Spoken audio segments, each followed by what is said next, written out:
ये जी हाँ, अमेरिका ने जैसा कहा था वैसा वो कर रहा है। अमेरिका ने ईरान में एयरपोर्ट, रेलवे स्टेशन और पुल तबाह कर दिए हैं। यूएस आर्मी ने लगातार छठी रात कहर ढाया है।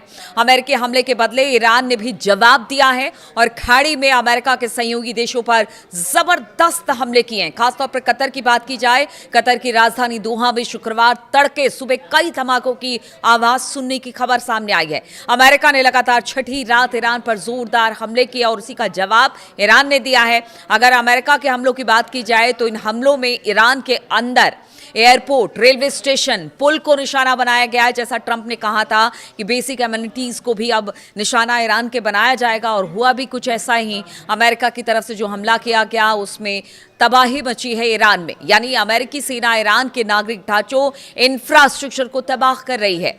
वहीं जवाब में ईरान ने खाड़ी क्षेत्र में अमेरिका के सहयोगी देशों पर हमले शुरू कर दिए हैं। कतर की राजधानी दोहा में शुक्रवार यानी कि 17 जुलाई के तड़के सुबह कई धमाकों की आवाज सुनने को मिली।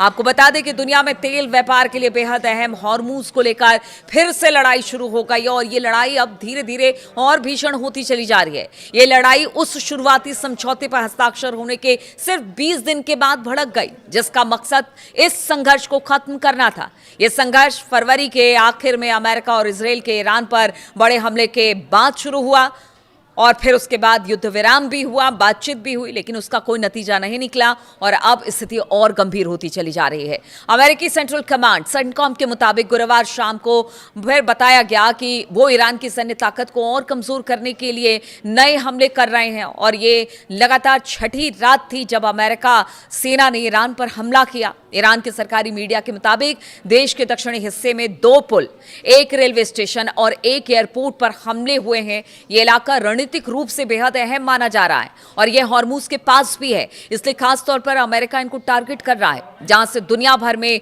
तेल और गैस की बड़ी सप्लाई होती है, क्योंकि अब चुन चुनकर उन्हीं इलाकों को ईरान के निशाना अमेरिका बना रहा है। दुनिया में कुल तेल गैस सप्लाई का लगभग 20% ईरान से जाता है और ईरान के सरकारी टीवी ने टेलीग्राम पर बताया कि हॉर्मोज़गान प्रांत में पुलों पर हमले में 3 लोगों की मौत हो गई है। इससे पहले तेहरान के सरकारी टीवी ने बताया कि पश्चिमी शहर में 2 धमाके हुए। यहाँ पर ईरान का एकमात्र नागरिक परमाणु बिजली यानी कि बिजली घर, न्यूक्लियर पावर प्लांट है। रिपोर्ट में इन धमाकों को अमेरिकी दुश्मन की लगातार आक्रामकता बताया गया है। इससे पहले तेहरान ने चेतावनी दी थी कि अगर अमेरिकी राष्ट्रपति डोनाल्ड ट्रंप ईरान के बिजली घरों और पुलों पर हमला करने की अपनी धमकी पर कायम रहते हैं तो फिर ईरान पूरे क्षेत्र के इंफ्रास्ट्रक्चर को निशाना बनाएगा। हालांकि व्हाइट हाउस ने कहा है कि ट्रंप अब भी बातचीत के लिए तैयार है। आप सोचिए कि इतने भीषण हमले ट्रंप कर रहे हैं, अब तो उनके पुलों को उड़ाया जा रहा है, सड़कों को उड़ाया जा रहा है, बिजली घरों को उड़ाया जा रहा है। ऐसे में आप सोचिए कि कहीं ग्राउंड ऑपरेशन की तैयारी तो नहीं है ईरान में। इस तरह की खबरें सामने आ रही है, इसलिए बेसिक इंफ्रास्ट्रक्चर को ईरान के निशाना बना रहा है अमेरिका। लेकिन इसी बीच व्हाइट हाउस की तरफ से कह दिया जाता है कि अब भी बातचीत के लिए तैयार है। ये कैसी बातचीत है जो कि बातचीत बन ही नहीं पा रही है और लगातार हमले तेज कर दिए गए हैं। ऐसे में बातचीत का तो कोई इरादा अब ईरान नहीं रखता। भले ईरान ने बहरीन, कुवैत और जॉर्डन में मौजूद अमेरिका के मिलिट्री बेस पर कई बार हमले किए, लेकिन हाल के दिनों में उसने कतर पर हमला करने से परहेज किया था। अब जंग के बढ़ने के साथ साथ ईरान ने शुक्रवार तड़के कतर की राजधानी को निशाना बनाया। दोहा में तेज धमाकों की आवाज सुनाई दी। कतर के ईरान के साथ अच्छे संबंध हैं। हमने देखा पीछे किस तरह से दोनों के संबंध सामने आए, बातचीत भी हुई, तमाम चीजें हुई। लेकिन इस पूरे टकराव के दौरान बातचीत में अहम भूमिका निभाता रहा है कतर और इस हफ्ते की शुरुआत में कतर ने फारस की खाड़ी इलाके और पूरे मिडिल ईस्ट में अरब देशों पर ईरान के लगातार हमलों की निंदा भी की थी।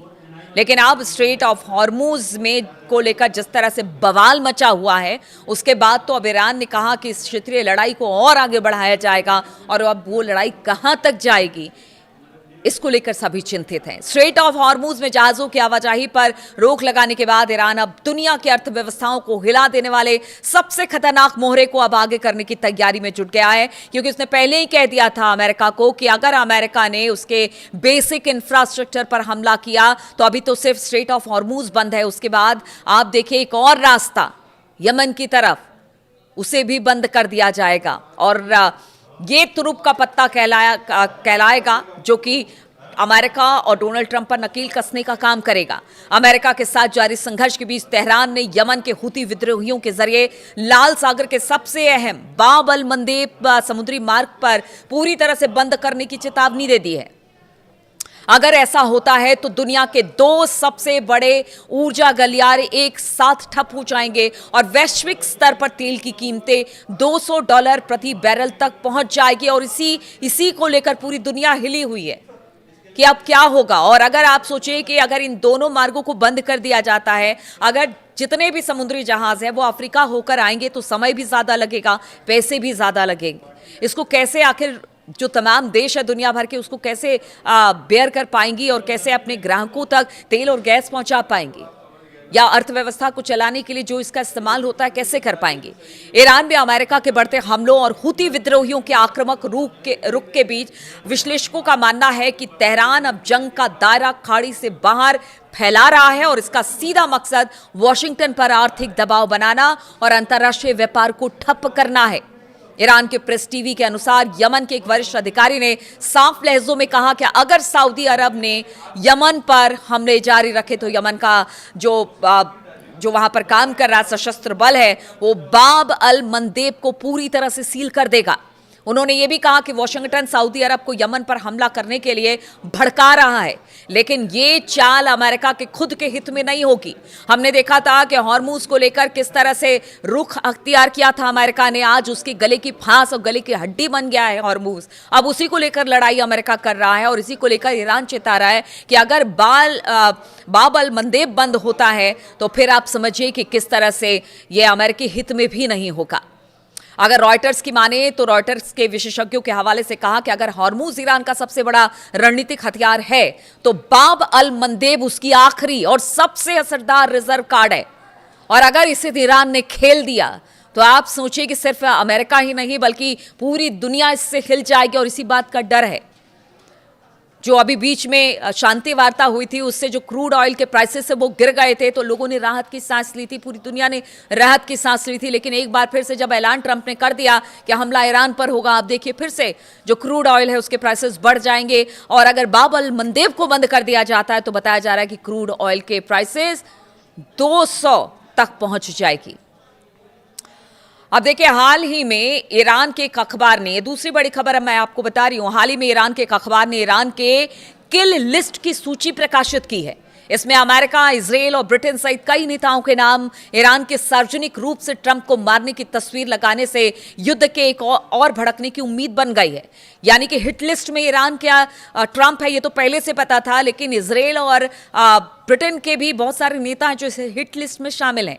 ईरान साफ संकेत दे रहा है कि वो बदला लेगा। ईरान के सुप्रीम कमांडर मुस्तफा खामनेई ने अपने पिता की शोक सभा के दिन भी साफ किया था कि उनका देश बदला लिए बगैर नहीं मानेगा।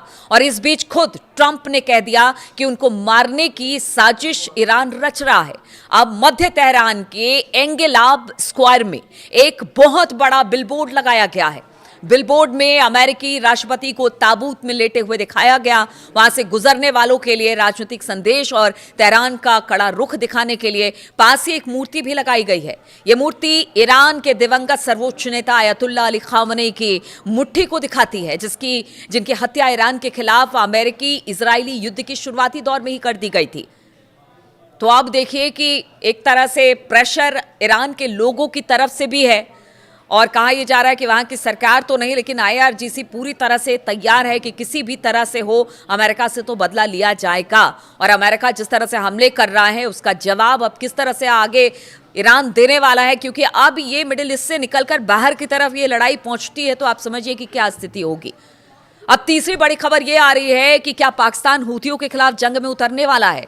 जी हां, हूती विद्रोही और सऊदी अरब के बीच युद्ध का एक नया मोर्चा खुलता दिखाई दे रहा है। इससे पाकिस्तान चिंतित है। वजह साफ है कि सऊदी अरब के साथ पाकिस्तान का डिफेंस पैक्ट है और इस पैक्ट के मुताबिक एक पर हमला दूसरे पर हमला माना जाएगा। अब अगर पाकिस्तान हूती विद्रोहियों से भिड़ा तो इसका मतलब होगा कि वो सीधे ईरान से भिड़ा है। यही वजह है कि पाकिस्तान घबराया हुआ है। पाकिस्तान को समझ में नहीं आ रहा कि जिसकी मध्यस्थता के लिए वो बीच में पड़ा है अब उसी के खिलाफ, उसके प्रॉक्सीज के खिलाफ उसे खड़ा होना पड़ेगा। देखिए, पिछले महीने पाकिस्तान ने वॉशिंगटन और तेहरान के बीच में अंतरिम समझौता कराने में मदद की थी। बहुत कोशिश की थी, अभी भी कोशिश कर रहा है, लेकिन पिछले साल ही पाकिस्तान ने सऊदी अरब के साथ अपनी आपसी रक्षा समझौता किया और हजारों पाकिस्तानी सैनिकों के साथ लड़ाकू विमानों का एक स्क्वाड्रन भी सऊदी में तैनात कर दिया। अब बताया जा रहा है कि अगर सऊदी पर हुती हमला करता है तो फिर ये जो लड़ाके हैं, 8,000 के करीब लड़ाके पाकिस्तान के बताए जा रहे हैं, सैनिक बताए जा रहे हैं जो इस वक्त सऊदी में है, तो क्या अगर सऊदी अरब पर हमला होता है तो पाकिस्तान इसे अपना हमला मानकर अपने सैनिकों को आगे बढ़ाएगा? ये बहुत बड़ी खबर है। अभी तो देखिए पाकिस्तान रुका हुआ है या सऊदी भी अपने एयर डिफेंस के जरिए इन हमलों को रोक रहा है, लेकिन जिस तरह से हमले लगातार बढ़ते चले जा रहे हैं और सना में बताया गया कि हुतियों ने कहा कि सना पे आप हमला करेंगे तो फिर आप पर भी हमला किया जाएगा। तो ये देखिए 2-3 खबरें ऐसी हैं जो कि ये जरूर आपके, हमारे और पूरी दुनिया के लिए चिंता की लकीरें पैदा करती हैं कि अब इस लड़ाई का क्या होगा। ये देखिए कई फ्रंट में ये मोर्चा खुल गया है और धीरे धीरे लड़ाई अब बढ़ती चली जा रही है, लेकिन अमेरिका है कि रुकने का नाम नहीं ले रहा और अमेरिका के ना रुकने पर ईरान भी लगातार हमले कर रहा है। अब तो ये हमले का दायरा है वो लगातार बढ़ता चला जा रहा है और अगर हॉर्मुज के साथ साथ बाब अल मंदेब को भी बंद कर दिया गया तो फिर जरूर इससे दुनिया में हाहाकार मचने वाला है। अब देखना होगा कि अगले 24 से 48 घंटे के बीच में और किस तरह के हमले होते हैं, क्या कुछ निकलकर सामने आता है। तमाम अपडेट्स के साथ मैं आपके साथ जुड़ती रहूंगी। फिलहाल बहुत बहुत शुक्रिया मेरे साथ इस वीडियो में शामिल होने के लिए। अपना कमेंट्स लगातार करते रहिएगा और साथ ही साथ जो स्थिति बनी है उसको लेकर आप क्या सोचते हैं वो भी जरूर बताइएगा।